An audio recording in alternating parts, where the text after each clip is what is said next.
একের পর এক চমক দেখাচ্ছেন বাংলাদেশ জামাত ইসলাম।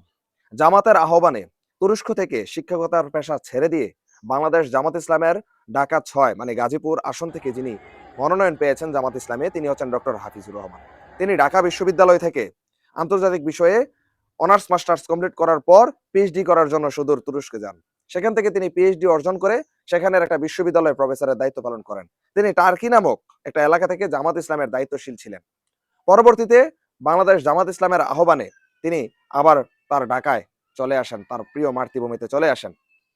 গত কয়েক দশকে বাংলাদেশ ইসলামী ছাত্র শিবির এই সমস্ত মেধাবী তরুণ রাজনীতিবিদ তৈরি করেছেন, যারা আজকে বাংলাদেশের সুফল পেতে শুরু করেছে। দেশ জামাত ইসলামের যে মেধাবী ব্রিলিয়ান্ট স্টুডেন্টরা যেভাবে এই দেশের হাল ধরতে চেষ্টা করতেছে, তারই ধারাবাহিকতায় বাংলাদেশ জামাত ইসলাম এই সমস্ত মেধাবীদেরকে সামনে প্রেজেন্টেশন করতেছে।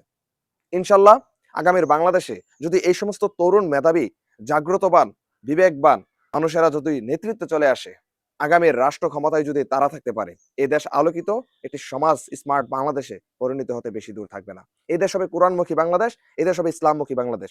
এফসিএম কুমিল্লা থেকে ভিডিওটা শেয়ার